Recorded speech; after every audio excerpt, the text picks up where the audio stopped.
Hi, John Marshall, the DrillMaster. This is the Towpath Volunteers Fife and Drum Corps in the East Rochester Memorial Day Parade from 2017. So I wanted to show you something in this. This is pretty interesting, but I want to get to the color guard in just a minute. So some people, when they're marching, they feel that marching is somehow more special than walking.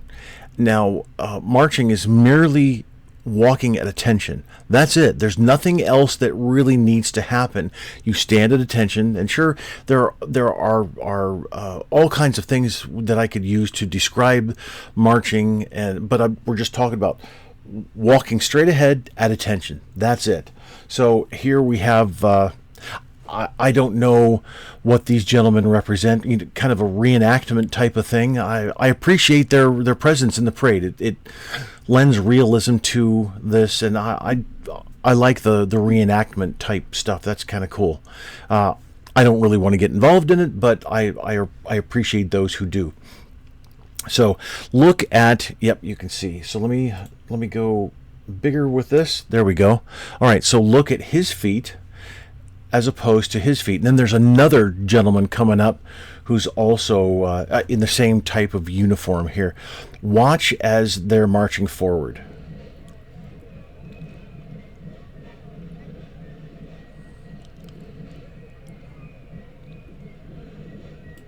So now, barring any physical difference that requires him to lift his leg a little higher than the other two, I don't know that it's happening with his right, but it's definitely the left.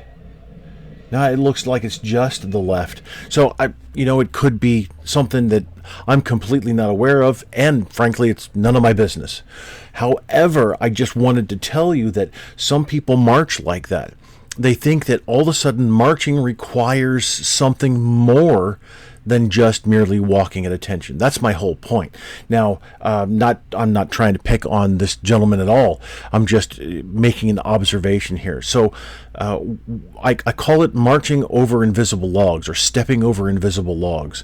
That there's somehow something happens in the brain that requires the feet to be lifted a little higher so that they're, like I said, stepping over imaginary logs. Now, it looks like it's just the left leg with this gentleman, and could be the result of an injury or something like that. So, I just wanted to use that as the platform for talking about that. So, nothing magical happens for marching. We still keep the same stride, although the feet need to point forward as we're marching. We keep the same walking base, the distance, the inside distance from the feet, anywhere from 3 to 5 inches. As we're marching, we heel strike, roll forward, we toe off, heel strike, etc., and the whole cycle just repeats over and over again. There's arm swing and all that, but I just wanted to hit on that briefly. So now we're going to come up to, let's go a little bit farther. There we go. Here's the color guard. So there's the couple of American flags, and then New York, and then some others. And I don't have to know what every single one of those flags is. That's not a big deal. However,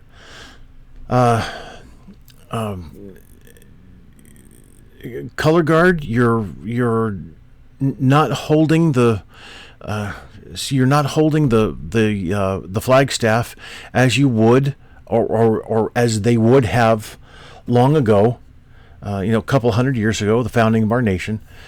But also, it would be an entirely different. You really need to have the strap that fits over the left shoulder, then comes down and has it's a harness, but it has the harness socket then on the right side, either at the side or in front of the right leg. Not exactly sure, and I don't really have that in depth of a knowledge for color guard differences all through the ages, but it's definitely not worn centered like we have today, which I much prefer. Anyway, the two American flags, I understand that there's a period flag there, and then today's modern American flag. And I get it. Looks like the Betsy Ross. But still, you carry one only. You don't carry. Now, there's people who think that multiple American flags at any type of performance, whether it's a ceremony or a parade, that's forbidden. There's nothing that says that. Not at all. Now, in one color guard, only one American flag is carried, and you don't have to carry the most modern, the most up-to-date American flag. Don't have to do that at all. It would be perfectly acceptable for this color guard, this period color guard, then to have just the Betsy Ross, or what looks to me to be the Betsy Ross. So again, I'm not a vexillologist, but like Devon Simper, the Professor Flag on Facebook and Instagram, but it would be more appropriate for the color guard to only have this American flag, and instead of both. And so we don't carry both. That's not appropriate flag protocol. Now, if you do want to carry both of the American flags, one for the period color guard and then another for a more modern day color guard, even in the same uniform, doesn't matter, that's fine, but then you have to have two separate formations, two color guard formations. And I'm not talking about a mass color guard where you have a first and second rank. That's also not acceptable, to have the American flag in the second rank. You'd have to have we could say that let's talk about this as the team passes. So the more modern color guard with today's American flag and two guards, and they're all women. Oh, well, maybe. Mostly though. That's cool. How neat. All right, so then we could have the today's color guard still in the same uniform. That's fine, not a big deal. Carrying the today's American flag and let's say the New York flag, and then two guards, and they're marching along in front of the fife and drum corps, and then towards the rear of, or at the rear, just behind the fife and drum corps, then you could have the Betsy Ross and the other flags there carried. Boy, even rope drums, all that, and appropriate sticks, appropriate mallets. Boy, that's detail. That really is. And a sleeping child on the back of a bass drummer. That's awesome. Love it. How cool is that? All right, so just to summarize, don't carry two American flags in the same color guard formation. Split them up. That's fine. Not a problem. You can have more than one. You can have nothing but a parade of 100 color guards. They're all different. They might even all carry the exact same flags. Today's American flag and then the New York flag. Let's say in this instance, they both have guards, and you have local police, and then the sheriff, and firefighters, and Boy Scouts, and the junior ROTCs from every service, and then the senior ROTCs, and just on and on and on. Any kind of color guard you could think imaginable. They're all separate. They all are carrying the American flag. Doesn't matter. You can have 100, 1,000, 10, or just one. It really doesn't matter. The prohibition of more than one American flag comes from General MacArthur. He didn't like having more than one American flag at a ceremony, and that information comes from Professor Flag.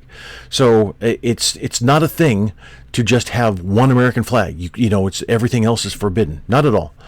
Not at all. So I love the costumes here, and I'd like to know what is the significance of the colors.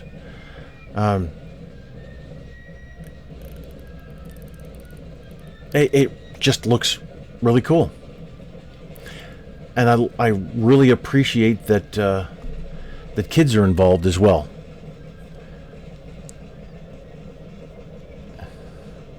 Towpath volunteers. That's cool. I like that. I like it a lot, and I wish the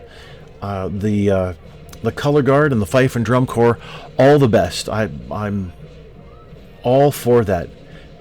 Oh, so look over here. Here's a looks like a veteran color guard, dipping the colors as the colors pass. That's cool. However, you're carrying the POW and MIA. Not supposed to do that. Not supposed to do that at all. And I will save that for another time, another video where I can just absolutely lose my mind again. Thanks for watching. Appreciate it.